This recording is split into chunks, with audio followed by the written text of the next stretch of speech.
She thought she married the love of her life, until she realized she had also married his mother's hatred. But what Alice discovered later would change everything she thought she knew about love, family, and her own identity. Hello, beautiful people. Welcome to my channel. Thank you for being here. Make sure you watch to the end, subscribe, and let us know in the comments where you're watching from. Now, let's dive into Alice's story. Alice's phone buzzed. A text from her husband, Jude. "Mom's coming for dinner again. Please try to get along with her." Alice's heart sank. Margaret Mitchell had dropped by for dinner 4 times this week, alone. Each visit was a masterclass in passive aggression, subtle insults wrapped in concerned observations. Alice told herself she could do this. She thinks back on those quiet nights. Jude would pull her close on the couch, brushing a strand of hair from her face as he whispered, "I don't know what I'd do without you, Alice." In those rare moments, she let herself believe their love was unshakable.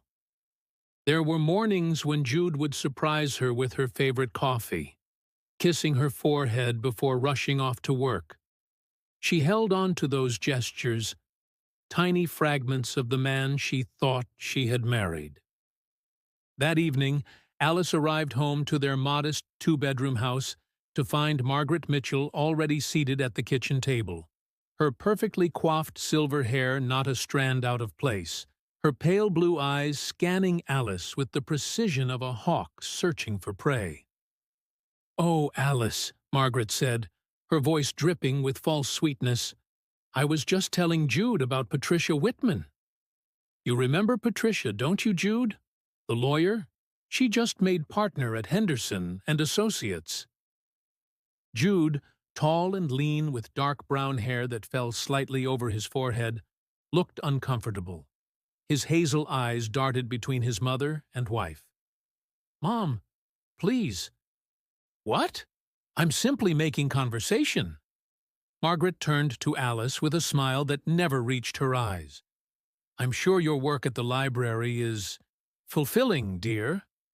Though I can't help but worry about job security in such uncertain times." Alice forced a smile. "The library serves an important purpose in our community, Mrs. Mitchell. Education and literacy are invaluable." "Oh, absolutely," Margaret agreed, her tone suggesting the opposite. "Though I suppose invaluable doesn't necessarily translate to financially viable, does it?" The barb hit its mark. Alice excused herself to prepare dinner, her hands trembling slightly as she chopped vegetables. Through the thin wall she could hear Margaret's voice, low and insistent. "She's a lovely girl, Jude, but you have to think practically. Patricia has her own house, a 6-figure salary, and she's always had feelings for you. Alice is, well, she's struggling to contribute financially, isn't she?" This became Margaret's routine. Alice couldn't cook a meal, visit work, or even come home without her mother-in-law lurking in the shadows, sowing doubt. The library became her escape. Every Friday afternoon, the children would race into the library, their laughter echoing between the shelves as Alice guided them through story hour. In those moments, surrounded by eager eyes and innocent smiles, she felt like she truly belonged, like she was building something meaningful. Her colleagues often told her, "Alice, you're the heart of this place." And deep down, she believed them. The library was her sanctuary, a place where her love for books and her love for people came together in harmony. But lately, the library has been struggling financially, and Mrs. Henderson had told them that the town council might vote to close it. The rumors Mrs. Henderson had mentioned proved prophetic. The town council voted to close the library indefinitely due to budget constraints. Alice's last day was a Friday in November, gray and cold. with the first snow of the season beginning to fall. She packed her personal belongings into a small cardboard box, a photo of her and Jude from their wedding day, a potted succulent that had survived 3 years on her desk, and a first edition of Jane Eyre that the head librarian had given her as a going-away gift. "This isn't the end," Mrs. Henderson said, squeezing Alice's hand. "You're brilliant, dear. Something better will come along." Alice nodded, not trusting her voice. She had already applied to 17 positions in the surrounding area. The responses had been uniformly polite rejections. In a small town, opportunities were limited, and word traveled fast. She suspected Margaret's influence. The Mitchell family had deep roots in Willowbrook's social circles. And just when Alice thought things couldn't get worse, something happened that turned her world upside down. She arrived home to find Jude and his mother in the kitchen, their conversation stopping abruptly when she entered. "Alice," Jude said, his voice strained, "we need to talk." The cardboard box slipped from Alice's numb fingers, her few possessions scattering across the floor. The wedding photo landed face down, its glass cracking against the tile. Margaret rose from her chair with the satisfied air of someone whose long-laid plans had finally come to fruition. "I'll leave you two alone," she said, pausing to place a maternal hand on Jude's shoulder. "Remember what we discussed, sweetheart. Sometimes the kindest thing is honesty." Alice knelt to gather her scattered belongings, her hands shaking. The broken glass from the photo frame cut her palm, a thin line of blood staining the white wedding dress in the picture. "Alice, please don't!" Jude's voice cracked. She looked up at him from the floor, still clutching the broken frame. "Don't what? Don't make this harder than it has to be?" He couldn't meet her eyes. "Mom thinks, we both think, maybe we rushed into things. Maybe we're not as compatible as we thought." "Your mother thinks." Alice's voice was barely above a whisper. "What do you think, Jude?"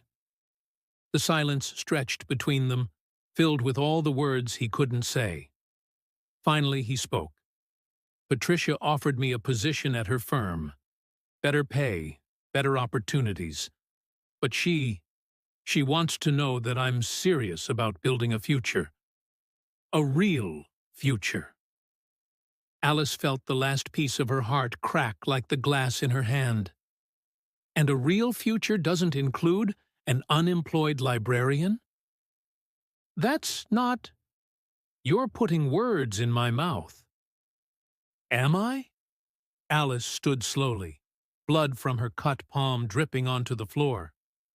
"Tell me, Jude, when you imagine your future, your real future, am I in it?" The question hung in the air like smoke.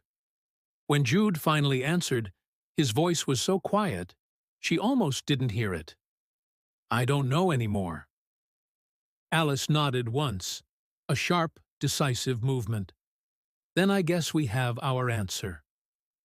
She walked to their bedroom, her former bedroom, and began packing.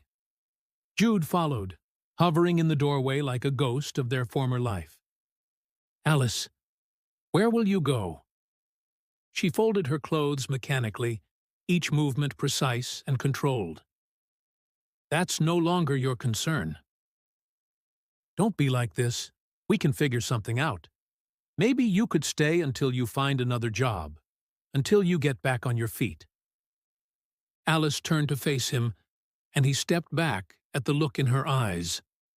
"I won't be your charity case, Jude, and I won't be the consolation prize while you decide whether Patricia's offer is worth more than our marriage."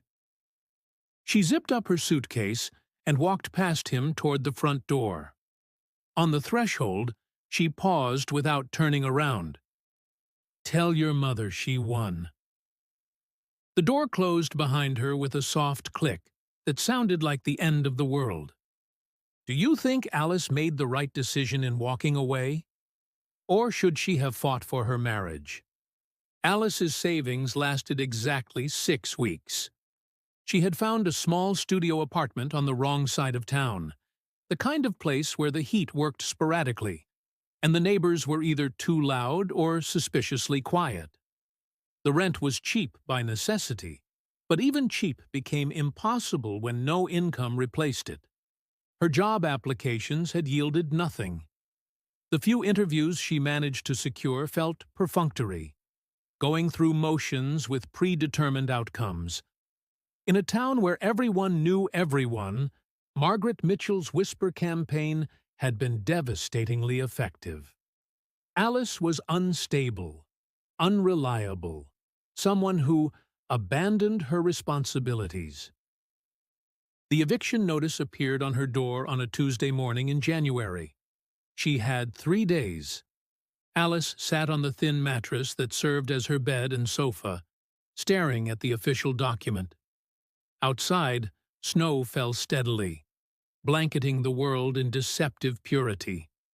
She had $23.47 in her bank account and a half-empty jar of peanut butter in her refrigerator. She thought about calling her college friends, scattered across different states, building their own lives. She thought about swallowing her pride and returning to Jude, accepting whatever scraps of affection he might offer. She thought about her parents, deceased since she was 19, and wondered what they would think of their daughter now. On Thursday, she loaded her remaining possessions into 2 garbage bags and left the key on the kitchen counter. The landlord would find it eventually.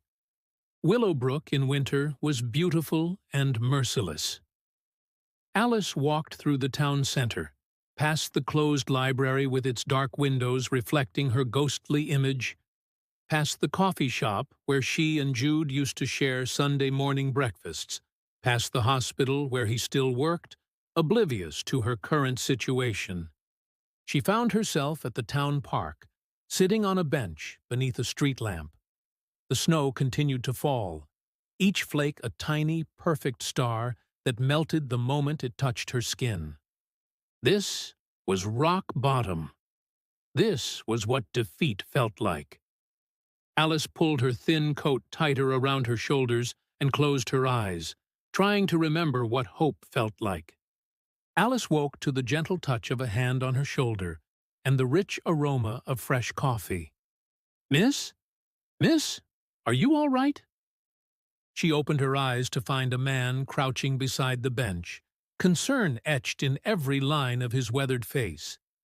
He appeared to be in his 60s, with silver hair and kind blue eyes behind wire-rimmed glasses. He was well-dressed, but not ostentatiously so. A man of means who carried his wealth quietly. "I'm sorry," Alice struggled to sit up, her body stiff from the cold. I didn't mean to." "Here." The man offered her a steaming cup. "It's coffee. Black, I'm afraid. But it's warm." Alice accepted the cup gratefully, wrapping her frozen fingers around its warmth. "Thank you. That's very kind."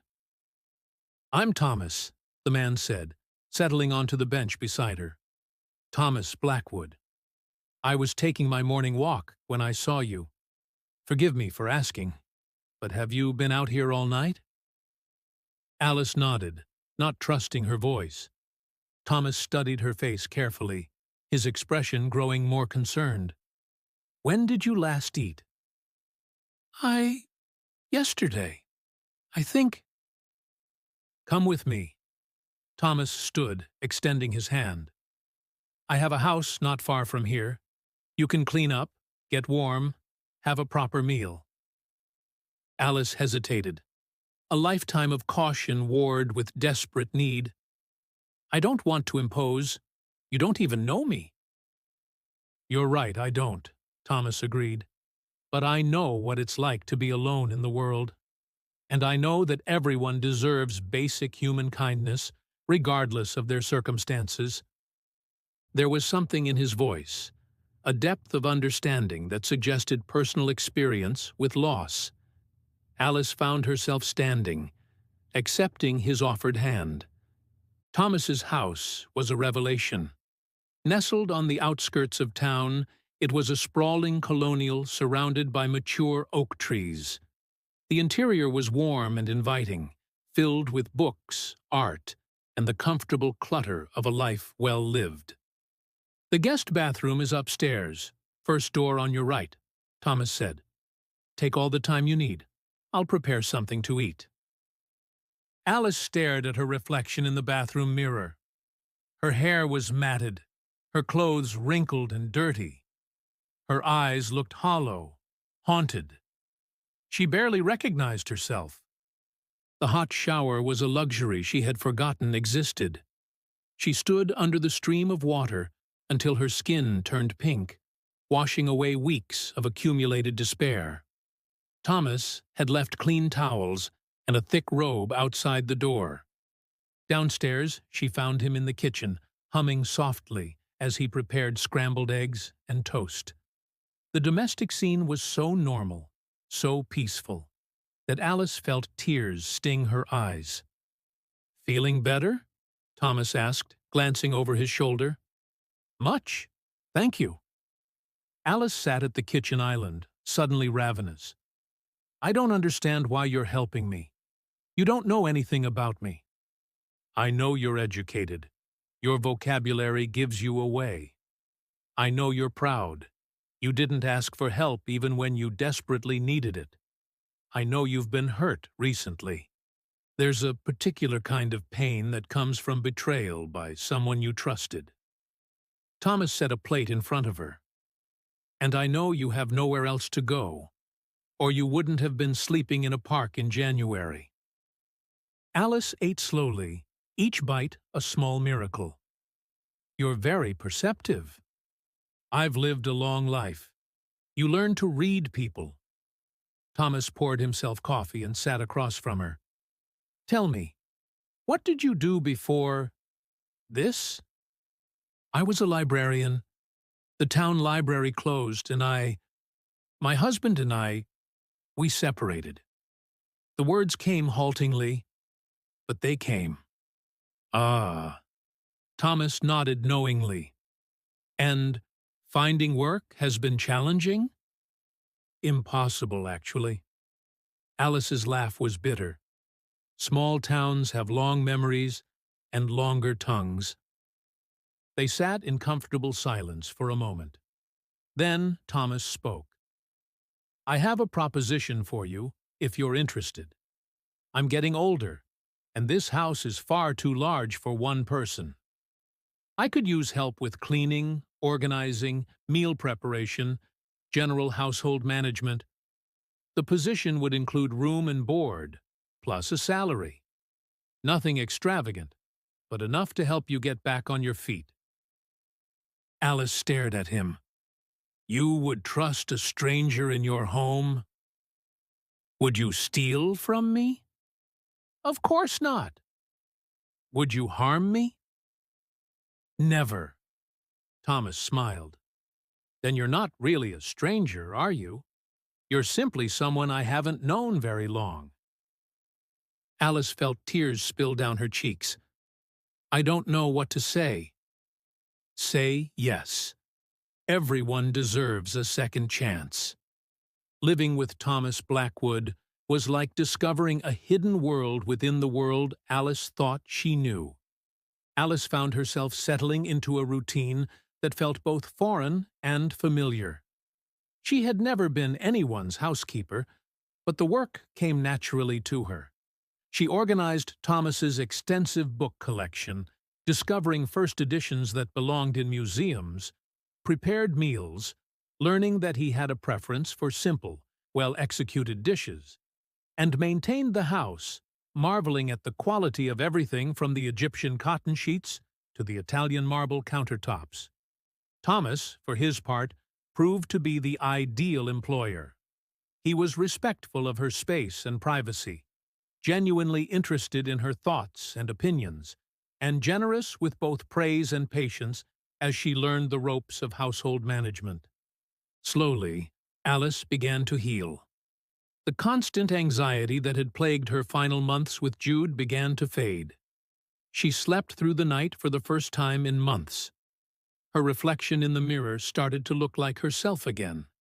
Stronger, more confident, with light returning to her eyes. 3 months into her employment, Alice made a discovery, and what happens next will leave Alice questioning everything she thought she knew. Stay with me. You don't want to miss this.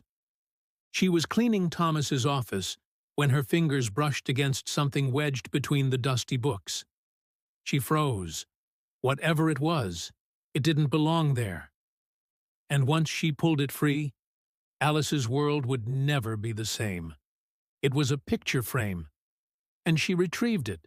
The backing came loose, revealing not just the visible photograph, Thomas receiving some kind of business award, but another photo hidden behind it.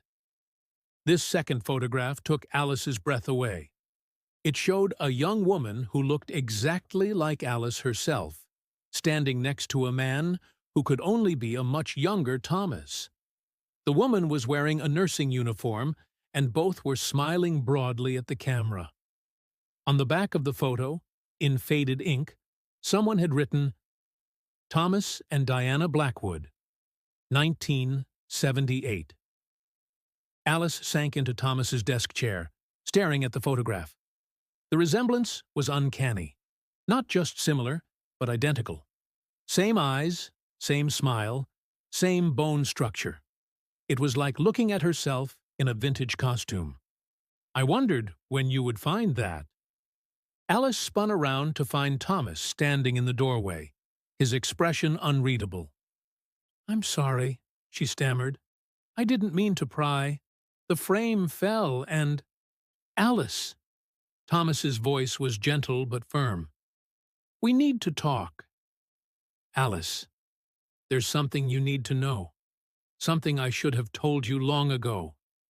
They sat in the living room, the photograph on the coffee table between them, like evidence at a trial. Thomas looked older somehow, the weight of years and secrets visible in the lines around his eyes. "Her name was Diana," he began, his voice soft with memory. "Diana Thompson. She was a nurse at Willowbrook General Hospital. We met when I was there recovering from a car accident in 1977. I was young, arrogant, convinced that money could solve any problem. She taught me that the most valuable things in life can't be purchased." Alice's heart was pounding. "Thompson was my mother's maiden name." Thomas nodded. "Diana was your mother, Alice. I am your father." The words hung in the air like a physical presence. Alice felt dizzy, her carefully rebuilt world tilting on its axis. Alice's glass slipped from her hand, water spilling across the polished table. Her breath caught in her throat. 100 questions collided in her mind, but only one clawed its way out. "What did you say?" "That's impossible," she whispered. "My father died before I was born. My mother told me he was killed in an accident." "In a way, he was."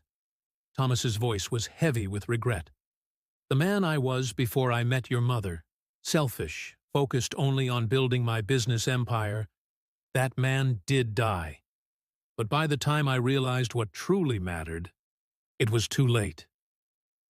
Thomas stood and walked to the mantelpiece, where Alice now noticed a small framed photo she had somehow overlooked before. Her mother, young and radiant, holding a baby that could only be Alice herself. "When Diana discovered she was pregnant, I panicked," Thomas continued. "I was in the middle of expanding my company internationally. I had commitments, responsibilities. I convinced myself that she would be better off without me, that my money could provide for you both from a distance without the complication of my presence." Alice felt anger rising in her chest. "So you abandoned us?" I tried to provide for you, Thomas said quickly. I set up a trust fund, arranged for monthly payments to be sent to your mother. But Diana... He paused, struggling with the memory. Diana was proud. She returned every check, refused every offer of help. She said she wouldn't let me buy my way out of responsibility while avoiding the actual work of being a father. So she raised me alone? Alice's voice was cold. She did. And from everything I've observed these past few months, she did a remarkable job. You are everything I hoped you would become. Intelligent, compassionate, strong, principled. Everything Diana was. Alice stood abruptly, pacing to the window. Outside, spring was beginning to show itself in small green buds on the oak trees. Why now? Why tell me this now? Because I'm dying, Alice. The simple statement hit her like a physical blow. She turned to face him, searching his face for signs of deception, finding only truth. The phone calls you've heard, the documents that arrive daily, they're mostly medical consultations and legal preparations. I have pancreatic cancer. 6 months, maybe less. Alice sank back into her chair, overwhelmed. I don't understand. If you knew who I was when you found me in the park, why the charade? Why not just tell me immediately? Thomas smiled sadly. Would you have believed me? Would you have accepted help from a stranger, claiming to be the father who abandoned you? I needed you to know me first, to trust me, to understand that I'm not the same man who walked away 26 years ago. Alice's mind raced, processing everything. The luxurious house, the business calls, the expensive artwork. Thomas wasn't just wealthy, he was extremely wealthy. And if he was really her father... The business, she said suddenly. What kind of business? Blackwood Enterprises. We specialize in sustainable technology development. The company went public 15 years ago. It's worth... Thomas paused, seeming to calculate. Well, quite a lot. Alice had heard of Blackwood Enterprises. Everyone had. It was one of the most successful green technology companies in the country, pioneering everything from solar panel efficiency to electric vehicle battery technology. And you're the founder. I am, and Allie. Thomas leaned forward, his eyes intense. You're my only heir. When I die, everything becomes yours. The company, the house, the investments, all of it. The room spun around Alice. 3 months ago, she had been homeless and jobless, abandoned by her husband, and destroyed by her mother-in-law's machinations. Now she was being told she was the daughter and heir of one of the country's most successful entrepreneurs. I need some air, she managed to say, stumbling toward the door. Alice! Wait! But she was already gone, fleeing into the garden where she could breathe, where she could try to make sense of a world that had just turned completely upside down. Alice spent the night walking through Willowbrook's quiet streets, her mind churning with revelations and possibilities. By dawn, she had made a decision. She found Thomas in the kitchen, looking haggard and worried. Dark circles under his eyes suggested he hadn't slept either. I'm sorry I ran, Alice said, accepting the cup of coffee he offered. I needed time to think. I understand. It's a lot to process. They sat across from each other at the kitchen island, the morning light filtering through the windows, casting everything in soft gold. Tell me about the cancer, Alice said finally. What are the doctors saying? Thomas's expression grew grave. It's stage 4, aggressive.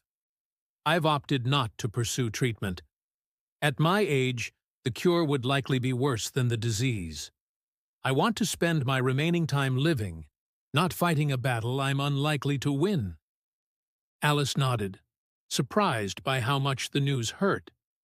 In just a few months, this man had become more of a family to her than anyone had been since her mother's death. "What happens next?" she asked. "That depends on you." Thomas reached across the table, covering her hand with his. "I know I have no right to ask for your forgiveness. I made a terrible choice 26 years ago, and you and your mother paid the price. But I'm hoping, I'm praying, that you might allow me to try to make amends in the time I have left." Alice studied his face, seeing her own features reflected back at her. "What would that look like?" "I'd like to tell you about your mother, our courtship, the time we had together, the woman she was before life forced her to become so strong and independent. I'd like to teach you about the business, if you're interested, so you can make informed decisions about your inheritance. And I'd like to simply spend time with you, get to know the remarkable woman my daughter has become." Alice felt tears threatening.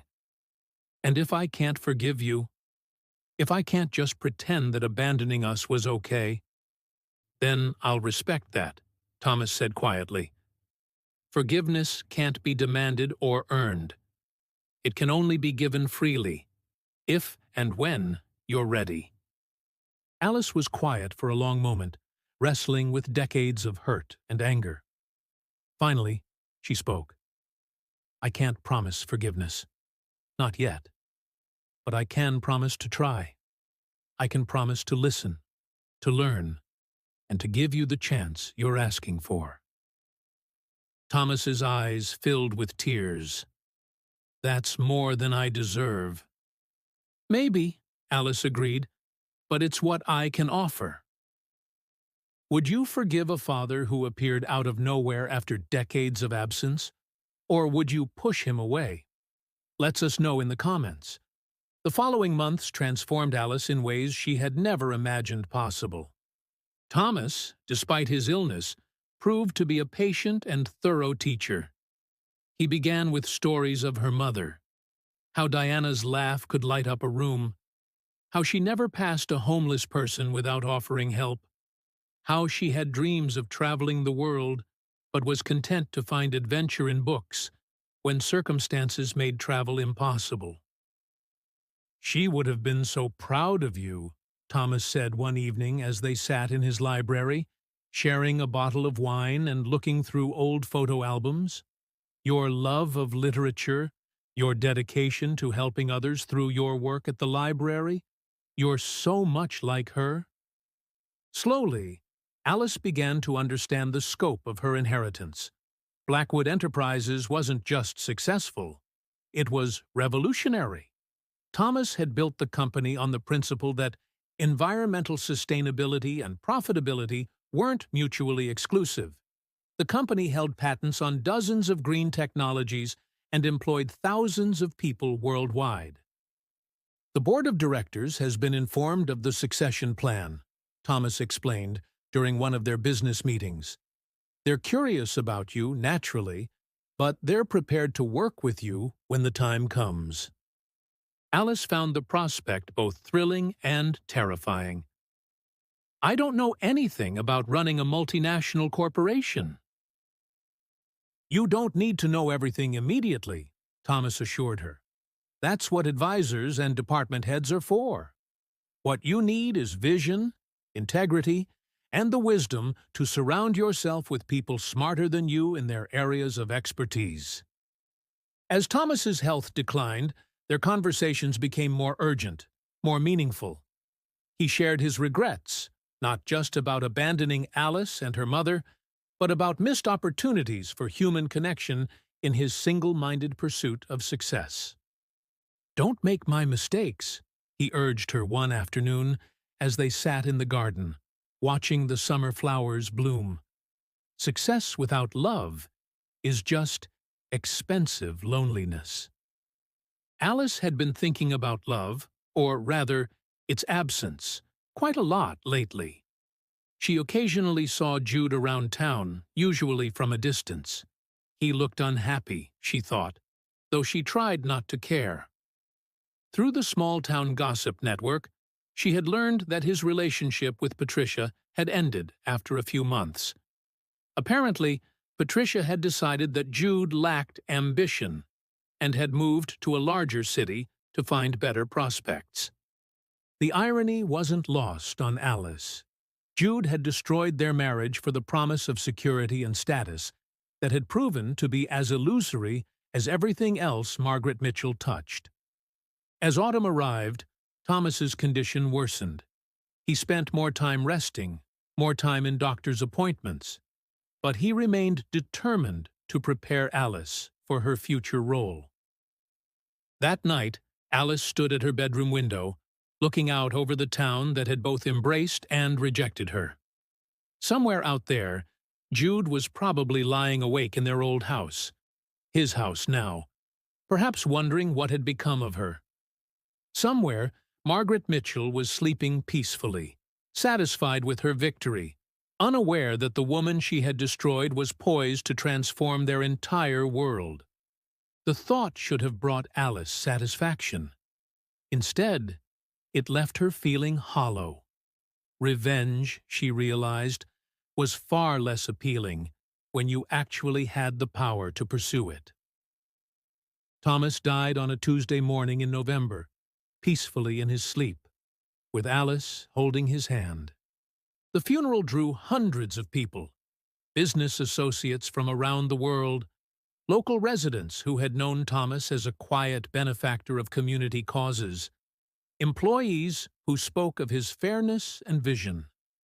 Alice stood at the graveside in a black dress that cost more than her entire wardrobe had 6 months earlier, accepting condolences from strangers who were now, technically, her employees. The will reading was a formality. Thomas had been thorough in his preparations. Alice inherited everything: the house, the business, investments worth hundreds of millions of dollars, and the responsibility that came with such wealth. Mr. Blackwood was very specific about his wishes regarding the company's expansion plans, the lawyer explained. He wanted you to have complete autonomy in deciding whether to proceed with the Willowbrook headquarters project. However, he also left this for you. The lawyer handed Alice a sealed envelope with her name written in Thomas's familiar handwriting. She opened it with trembling fingers. "My dear Alice, by the time you read this, I will be gone, but my love for you will remain. The power you now hold comes with great responsibility, not just to shareholders and employees, but to the community that shaped you. Remember what your mother taught you about service to others. Remember what I've tried to show you about using wealth as a tool for good, not just personal gain. But most importantly, remember that true success is measured not in dollars earned, but in lives touched, communities strengthened, and hope restored. The choice about Willowbrook is yours alone. Trust your heart, my daughter. It has never steered you wrong. With all my love and faith in your judgment, Dad." Alice folded the letter carefully, her eyes bright with unshed tears. In death, Thomas had given her something she had never expected to have: a father's guidance and unconditional love. The Blackwood Enterprises board meeting was scheduled for the first Monday in December. Alice spent the weeks leading up to it in preparation, studying market analyses, reviewing architectural plans, and consulting with financial advisors. Alice thought about her mother, who had raised her with such love and determination despite having every reason to be bitter. She thought about Thomas, who had spent his final months trying to atone for decades of absence. She thought about her own journey from despair to hope, and the role that kindness, both received and given, had played in her transformation. The night before the board meeting, Alice made an unexpected stop. She stood outside the house she had once shared with Jude, gathering her courage. The yard looked neglected, The flower beds she had once tended now overgrown with weeds. Through the window, she could see him sitting alone at their old kitchen table, papers spread before him. The same place he had once belittled her and dismissed her worth. His glass of whiskey was nearly empty, his eyes red from sleepless nights. He didn't know the board meeting tomorrow would decide everything. He didn't know. Alice was no longer the same woman he had crushed. Alice knocked softly. Jude opened the door, and his face cycled through surprise, confusion, and something that might have been longing. "Alice," he breathed. You look different," Alice finished for him. "I am different." Jude stepped aside, wordlessly inviting her in. Alice stepped into the room, her presence sharp as steel. She didn't tremble. She didn't falter. Instead, she sat across from him, meeting his stare with a silence that cut deeper than words. The house felt smaller than she remembered, shabbier somehow. The wedding photo they had fought over, now repaired, still sat on the mantelpiece, but it looked out of place, like a relic from someone else's life. "I heard about Thomas Blackwood," Jude said carefully. "I'm sorry for your loss. I didn't know you knew him." Alice almost smiled at the irony. In a town where everyone knew everyone's business, she had managed to keep the biggest secret of all. "He was my father," she said simply. Jude's eyes widened. "Your father?" "But I thought—" "Everyone thought my father was dead, including me until a few months ago." Alice sat on the couch where she had spent so many evenings, but it felt foreign now, like sitting in a museum display of her former life. "Alice, Jude's voice cracked. "I've wanted to call you, to explain, to apologize. What I did, what we did, what you did," Alice corrected gently. "I didn't do anything except love my husband and try to build a life with him." Jude sank into his chair, looking older than his years.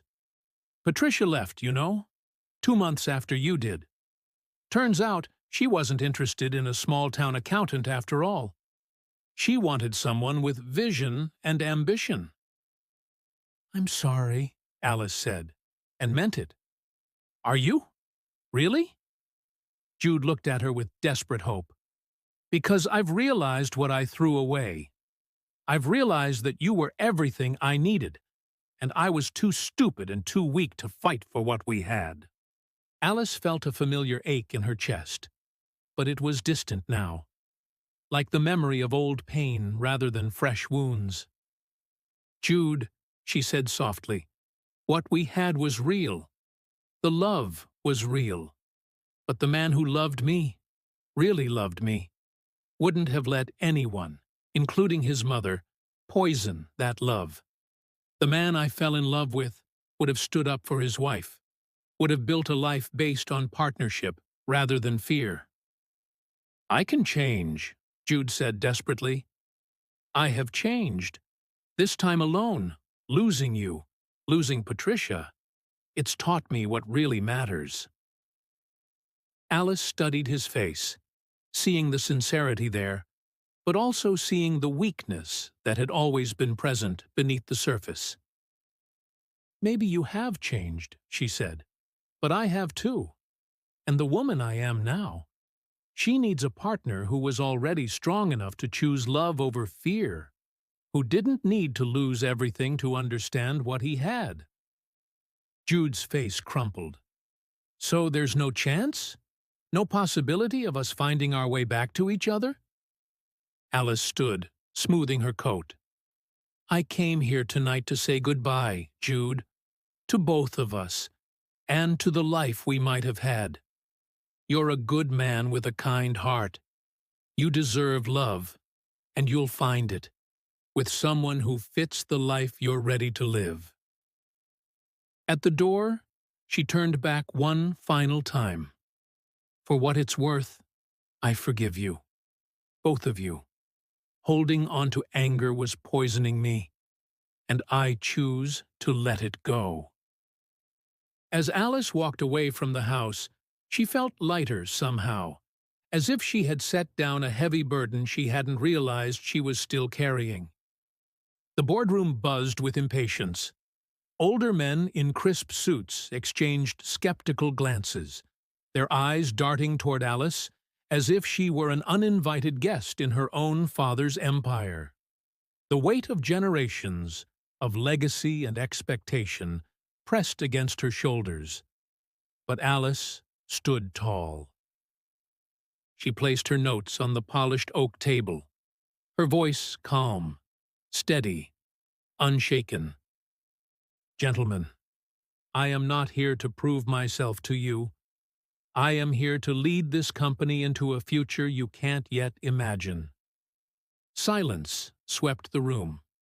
The arrogance melted from a few faces, replaced with the beginnings of unease. And then, just as Alice prepared to unveil her bold vision, one that could shift the company's entire future, a voice from the far end of the table broke the quiet. The words were calm, deliberate, and chilling. Words that would force Alice to question not only her strategy, but whether someone at this very table was plotting against her. The man at the far end of the table finally spoke. His voice was low, steady, and edged with skepticism. Miss Alice, forgive my bluntness, but legacies aren't inherited. They're earned. What makes you believe you have the strength to sit in your father's chair, to command us? The challenge hung in the air like a blade. Every eye in the room locked onto Alice, waiting, wanting to see her stumble. This was no longer just business. It was a trial by fire. Alice let the words settle, refusing to rush. She glanced slowly around the table, meeting every gaze, letting the silence bend to her control. Then, with a calm that cut sharper than anger, she answered, "You're right. Legacies aren't inherited. They're earned. And I've earned mine the hard way. I know what it is to be overlooked. I know what it is to start with nothing. I know what it is to be underestimated by men who believed they already knew the ending of my story." She leaned forward, her voice tightening with conviction. "But here I am, not because of charity, not because of a last name. I'm here because I've done the work, because I see opportunities this company has been blind to. If you want safe, predictable leadership, you're free to resist me. But if you want a future where this company doesn't just survive, but thrives, you will follow me." The boardroom went silent. The question wasn't whether Alice belonged. The question was whether they were ready to admit it. Alice took her seat at the head of the table, her father's chair, and looked at each board member in turn. "Ladies and gentlemen," she began, her voice steady despite her racing heart, "I know you're curious about my decision regarding the Willowbrook expansion." She opened her portfolio, revealing the presentation she had prepared. "I've decided to proceed with the project, but with modifications to the original plan." Alice activated the room's presentation system, and her first slide appeared on the wall screen. "Instead of a single corporate headquarters, I propose we create something more comprehensive. A mixed-use development that includes our regional offices, but also a community center, a state-of-the-art public library, affordable housing, and small business incubators designed to support local entrepreneurs." Murmurs around the table, some approving, others skeptical. Alice continued, "The financial projections show this approach will cost approximately 30% more upfront, include greater community investment in our success, a more stable local economy, and significant tax advantages related to our community development initiatives." Board member Harrison Westbrook, a man in his 70s who had worked with Thomas for decades, leaned forward. Ms. Mitchell, while your intentions are admirable, our shareholders expect maximum return on investment. This sounds more like philanthropy than business strategy. With respect, Mr. Westbrook, I disagree. What I'm proposing is sustainable business practice. A healthy community creates a stable workforce, reduces turnover, and generates the kind of positive publicity that translates directly to brand value. Our sustainability focus has always been about more than just environmental impact. It's about building business models that can thrive long-term. Another board member, Sarah Chen, the company's chief financial officer, spoke up. Do you have specific projections on community impact and employee satisfaction metrics? Alice smiled. This was the question she had been hoping for. I do, and I also have something else. She clicked to her next slide, revealing architectural renderings that took everyone's breath away. This is what the new Willowbrook campus would look like. Notice that the design incorporates green technology throughout. Solar panels integrated into the building facade, rainwater collection systems, geothermal heating and cooling. This facility wouldn't just serve the community. It would showcase everything Blackwood Enterprises represents. The room fell silent as board members studied the images. The design was stunning. Modern but not imposing, efficient but beautiful. Clearly high-tech while remaining harmonious with the small-town setting. The library, Alice continued, would be named the Diana Thompson Memorial Library, in honor of my mother, who believed deeply in the power of education and community service. She paused, letting that sink in. This project represents everything my father built this company to achieve. Profit with purpose, innovation that serves humanity, success that lifts communities rather than exploiting them. The vote, when it came, was unanimous. Alice stood in the main reading room of the Diana Thompson Memorial Library, watching as children gathered for story time. The space was magnificent. Soaring ceilings with natural skylights, comfortable reading nooks scattered throughout, and technology seamlessly integrated to support both traditional research and digital learning. Through the floor-to-ceiling windows, she could see the bustling Willowbrook Town Center. 3 new restaurants, 2 coffee shops, a bookstore, an art gallery, and a dozen other small businesses had opened in the past year alone. Property values had increased, but so had affordable housing options. Young families were moving back to town, drawn by good jobs and a high quality of life. Ms. Mitchell? Alice turned to see Jenny, the library's head children's librarian, approaching with a small girl in tow. This is Emma, Jenny said. She just moved here with her family. Her mom works at the Blackwood campus, and Emma is very excited about joining our summer reading program. Alice knelt to Emma's level, smiling warmly. What kinds of books do you like to read, Emma? Stories about brave girls, Emma said shyly. Girls who save the day. Those are my favorites too, Alice said. I think you're going to love it here. As Jenny led Emma toward the children's section, Alice felt a familiar presence behind her. You've done something remarkable here. Alice turned to see Marcus Rivera, the town's new mayor and, as of 6 months ago, Alice's fiancé. His presence was different from the cold boardrooms and calculating stares. He didn't look at her like she was a pawn or a trophy. He looked at her as though she was enough. He was everything Jude hadn't been, strong without being domineering, ambitious without being selfish, supportive without being threatened by Alice's success.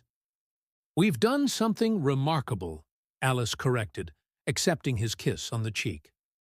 How did the city council meeting go? They approved the expansion of the business incubator program. 15 more small businesses will have access to startup funding and mentoring next year. Marcus grinned. Your foundation is changing lives, Alice. One entrepreneur at a time. In 5 years, Willowbrook had been transformed from a dying town into a model of sustainable community development. But more than that, Alice herself had been transformed from a broken woman sleeping on park benches to a leader who understood that true power came from empowering others. And just as Marcus leaned closer, his eyes searching hers, Alice felt her defenses waver. He was about to say something that could change the way she carried all this weight. But the words never came. Not yet. Her phone buzzed with a text message from an unknown number. Saw the article in Forbes about the Willowbrook project. I wanted you to know how proud I am of what you've accomplished. You were always meant for great things. Jude! Alice showed the message to Marcus, who raised an eyebrow. Are you going to respond? Alice considered it for a moment, then deleted the message without replying. Some chapters of life were meant to stay closed. Come on, she said, taking Marcus's hand. Let's go home. As they walked through the thriving town center, Alice thought about the journey that had brought her here, the betrayal and abandonment that had nearly destroyed her, the kindness of a stranger who became a father, the choice to transform pain into purpose, and revenge into renewal. Her mother had always said that the best stories were about ordinary people who chose to do extraordinary things in the face of adversity. Alice smiled, thinking that Diana Thompson would be proud of the story her daughter had written with her life. And this was only the beginning. The golden light of dusk bathed the garden in a soft glow as Marcus slipped the ring onto Alice's finger. Her eyes shimmered with tears, not of sorrow, but of hard-won joy. The guests rose in thunderous applause as the officiant declared them husband and wife. For the first time in years, Alice felt the weight of loneliness fall away, replaced by a love that felt steady, safe, and infinite. Marcus pulled her close, his forehead resting against hers as he whispered, "You'll never walk through life alone again." The crowd cheered as they kissed, and petals rained down like blessings from above. But just as the music swelled and the couple turned to walk hand in hand into their new future, Alice caught sight of a figure at the edge of the crowd. A shadowy silhouette, watching intently, unmoving. Her smile faltered for just a heartbeat. She gripped Marcus's hand tighter, not yet knowing that the past she thought she had escaped was not finished with her. Later, when the guests had left and silence filled the bridal suite, Alice placed her bouquet on the dresser. That's when she noticed it. A small white envelope slipped beneath the door. On it, in looping handwriting, were the words, "For the bride. Do not trust him. The story may end here, but the whispers of love and betrayal never truly fade. Thank you for watching. Don't forget to subscribe, and I'll see you when the next chapter begins, because every love story hides a secret.